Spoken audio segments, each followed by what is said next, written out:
Welcome to my channel, Find Myself After 45.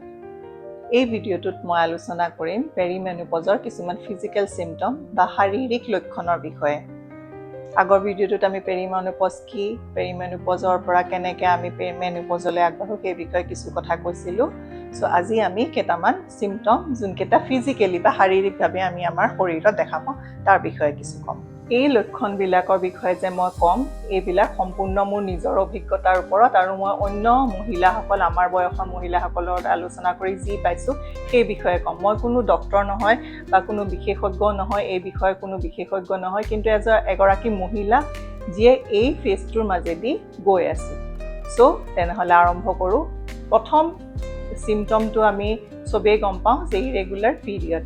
এই সময়ত আমাৰ পিৰিয়ডটো কেতিয়াবা সময়তকৈ আগত হয়, কেতিয়াবা পিছত হয়, আৰু কেতিয়াবা ব্লিডিংটো বহুত বেছি, কিছুমানৰ আকৌ কম হয়। এইটোৱে আমাৰ প্ৰধান শাৰীৰিক লক্ষণ বা প্ৰথম চিম্পটম, যিটোত আমি গম পাওঁ যে আমাৰ পেৰিমেনোপজত আমি সোমাইছোঁ। তাৰপিছত 2 নম্বৰতে হৈছে ৱেইট গেইন। এইটো লৈ সকলো মহিলা কনচাৰ্ণ। আমি একে ধৰণৰ খাদ্য খাই আছোঁ, একে ধৰণৰ এক্টিভিটি কৰি আছোঁ, কোনোবাই যদি এক্সাৰচাইজ কৰিছোঁ, কিন্তু কি হয় সেই একেই বস্তুবিলাকেদি হঠাৎ আমি কৰি থকাৰ পিছতো তাৰমানে আমাৰ যেতিয়া এই ফেজটোত আমি সোমাওঁ, আমাৰ হঠাৎ ওজন বৃদ্ধি হ'বলৈ ধৰে, বিশেষকৈ পেট আৰু কঁকালৰ অংশত, যিটো ওজন কমোৱাটো অলপ কঠিন হৈ পৰে। কিন্তু এইটো এই পেৰিমেনোপজত সোমোৱা ফেজৰ মানে এটা লক্ষণ বুলিয়ে আমি ক'ব লাগিব, কাৰণ এই বস্তুটো হঠাতেই হয়। এই চেমুলটেনিয়াছলি যেতিয়া পিৰিয়ডটোৰ এনেকুৱা ইৰেগুলাৰিটি আৰম্ভ হয় বা আমাৰ অন্যান্য কিছুমান মানে ফিজিকেল চিম্পটম দেখা পায়, লগতে এইটোও হয়। তাৰপিছতে আমি ক'ব লাগিব 3 নম্বৰত শ্লিপ ডিষ্টাৰ্বেঞ্চ। শ্লিপ ডিষ্টাৰ্বেঞ্চ অধিকাংশ মহিলাই ফিল কৰে। কেতিয়া? বিশেষকৈ ৰাতি সময়ত টোপনি অহাত বহুত দেৰি হয়, টোপনি আহিবৰ কাৰণে মানে ষ্ট্ৰাগল কৰি থাকিব লাগে। কেতিয়াবা হঠাৎ আকৌ ৰাতি টোপনিটো ভাঙি যায়, ভাঙি গৈ পেলাই আকৌ টোপনি নহা হয়। এনেধৰণৰ প্ৰব্লেমৰ কাৰণে কি হয়, ৰাতিপুৱা উঠি আমাৰ সেই ফ্ৰেছনেছটো নাথাকে, সেয়ে আমি মানে অনবৰত মানে এটা বেয়া মুডতো থাকোঁ। চ' এইটো এটা হৈছে গৈ 3 নম্বৰটো, যে আমাৰ শ্লিপ ডিষ্টাৰ্বেঞ্চ। তাৰপিছত আহে 4 নম্বৰতে গাঁঠি আৰু মাংসপেশীৰ দুৰ্বলতা বা অলপ বিষ অনুভৱ।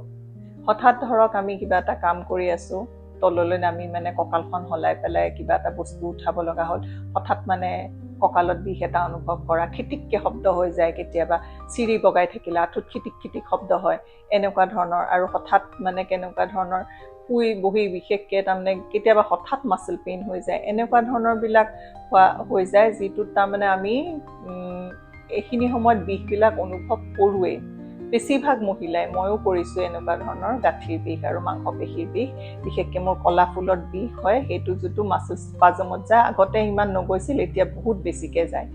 তাৰপিছতে আমি ক'ব লাগিব 5 নম্বৰত যে আমাৰ ভাগৰুৱা ভাৱ লগা। ভাগৰুৱা ভাৱ মানে কি, কেনেকুৱা ধৰণৰ, আগতে যিটো উদ্যম থাকিছিল আমাৰ কাম কৰাৰ, মানে এই যিমানবিলাক ঘৰ মানে কাম আমি কৰি থাকিব পাৰোঁ, যেতিয়ালৈকে মানে আমাৰ নিজে মানে আমি মনেদি ক'বলৈ এতিয়া নকৰোঁ আৰু এনেকুৱা ধৰণৰ। কিন্তু আজিকালি মনেদি নহয়, শৰীৰেই মানে কৈ দিয়ে মই নোৱাৰোঁ আৰু এতিয়া। এইটো সাধাৰণতে হ'ব পাৰে আমাৰ এই মাংসপেশীৰ দুৰ্বলতা আৰু এই ৰাতি যে টোপনি নহয়, সেইটো কাৰণেও এই বস্তুটো বেছি হৈ যায়। তাৰপাছতে আমি মানে এইটো তাৰপিছতে আহিব কি 6 নম্বৰত এয়া আমাৰ কেতিয়াবা কিছুমান মহিলাই কি কৰে এইখিনি সময়ত, মানে শাল মইনাৰ এটা সমস্যাত ভোগে। যিসকল মহিলাই কেতিয়াও মানে কিশোৰ অৱস্থাতো শাল মইনা মানে অভিজ্ঞতা নাছিল, শাল মইনা উঠা কেতিয়াও নাছিল, সেইসকল মহিলাৰো কেতিয়াবা শাল মইনা উঠিব পাৰে। যেনে মোৰ প্ৰায়ে এই অংশত আৰু মানে এই নাকৰ ওচৰে পাজৰে এইখিনি মানে হয় আৰু নিজে নিজে ঠিকো হৈ যায়, কিন্তু থাকে যি বহুদিনলৈ। 7 নম্বৰতে আহে, মই নম্বৰ অনুসৰি কৈছোঁ, কিন্তু মাজতে মোৰ নম্বৰবিলাক ভুল হৈ যাব পাৰে, আপোনালোকে বেয়া নাপাব। তো 7 নম্বৰতে আহে চুলি আৰু ছালৰ উজ্জ্বলতা ক্ৰমে কমি যোৱাটো। ক্ৰমান্বয়ে চুলিবিলাক শুকান হয়, ছালবিলাকত ডাল হৈ যায়, ছালবিলাকৰ আগৰ যিটো তেজ থাকে সেই তেজটো নোহোৱা হয়, আৰু অতি সোনকালে শুকাই যায়, মইশ্চাৰাইজাৰ দিনটোত প্ৰায়ে লগাই থাকিব লগাৰ নিচিনা হয়। এই বস্তুটো ময়ো ফিল কৰিছোঁ, মোৰ চুলি আৰু স্কিন আগৰ দৰে হৈ থকা নাই, বহুত ড্ৰাই হৈছে। 8 নম্বৰত মই ক'ম যে ভেজাইনেল ড্ৰাইনেছ। ভেজাইনেল ড্ৰাইনেছ এইখিনি সময়ত অধিকাংশ মহিলাই ফিল কৰে। কেতিয়াবা এই বস্তুটো এনেকুৱা ধৰণৰ হয় যে ইউৰিনাৰী ট্ৰেক ইনফেকশ্যনৰ নিচিনালৈ ৰূপান্তৰিত হৈ যায়।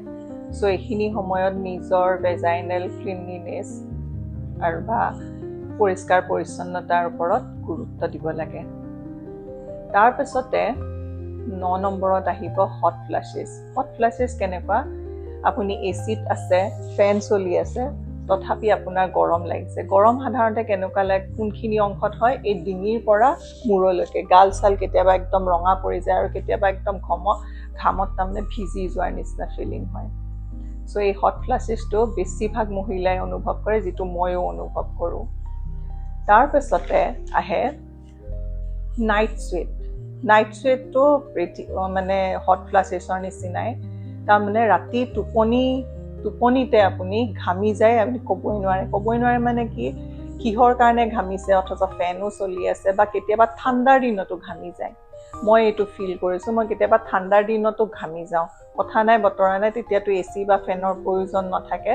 মই ঠাণ্ডাৰ দিনতো লেপ লৈ আছোঁ, ঠাণ্ডা ইফালে বাহিৰত বহুত ঠাণ্ডা, ঘৰত মানে বাকীবিলাকে হিটাৰ জ্বলাইছে, কিন্তু মই গৰমতে মানে অৱস্থা নোহোৱা হৈ যায়, ঘামি যাওঁ। এনেকুৱা ধৰণৰ ৰাতি সময়ত বেছি হয়, মানে টোপনি আহি থাকোঁতে এই হট ফ্লাছেছটো আৰু নাইট চুৱেটটো অধিকাংশ মহিলাই ফিল কৰে। আৰু শেষত মই ক'ব লাগিব যে ব্ৰেষ্ট টেণ্ডাৰনেছ। ব্ৰেষ্ট টেণ্ডাৰনেছ মানে কি? এইখিনি সময়ত আমাৰ ব্ৰেষ্টবিলাক অলপ মানে স্পৰ্শকাতৰ ধৰণৰ হৈ যায়। এই এৰিয়াটো অলপমান চুলেই যেন বিষাইছে নে কি হৈছে, এনেকুৱা ধৰণৰ ফিলিং হয়। আৰু চুই চালে এনেকুৱা লাগে যেন এইটো অকণমান আগতকৈ ঢিলা হৈছে, বা মানে অকণমান কিবা ধৰণৰ কোমল ধৰণৰ, মানে এনেকুৱা ধৰণৰ হৈ গৈছে। কিন্তু চব মহিলাই যে এইটো ফিল কৰে সেইটো মই ক'ব নোৱাৰোঁ, কাৰণ এইটো মহিলাভেদে বেলেগ বেলেগ ধৰণৰ হয়। কিছুমানে ফিল কৰে, কিছুমানে নকৰে। চ' এইকেইটাই আছিল মই আপোনালোকৰ ওচৰত মই নিজে এক্সপিৰিয়েঞ্চ কৰা, বা মই এনেকুৱা মোৰ সমান বয়সৰ মহিলাৰ লগত আলোচনা কৰি পোৱা কেইটামান ফিজিকেল মানে চিমটম পেৰিমেনোপজ সময়খিনিৰ। ইয়াতে নিশ্চয় 10-11টামান সোমাইছে, মই মাজতে মানে কাউণ্টিঙে পাহৰি গৈছোঁ, বেয়া নাপাব। এইটো এটা পেৰিমেনোপজৰে কিন্তু চিমটম, এই যে মাজত যে পাহৰি যোৱাটো, সেইটো বিষয়ে সেইটো হ'ব মানে মেণ্টেল চিমটম কিছুমান। সেইটো বিষয়েও মই পিছৰ ভিডিঅ'ত ক'ম। চ' মোৰ চেনেলটো ছাবস্ক্ৰাইব কৰিব। এনেধৰণৰ যদি ভিডিঅ' আপোনালোকে বিচাৰে আপোনালোকৰ কাৰণে, তেনেহ'লে মোৰ চেনেলটোত এনেকুৱা ধৰণৰ ভিডিঅ' পাব। আৰু ভিডিঅ'টো যদি ভাল পাইছে তেনেহ'লে লাইক কৰিব আৰু কমেণ্ট কৰিব। আজিলৈ থৈছোঁ।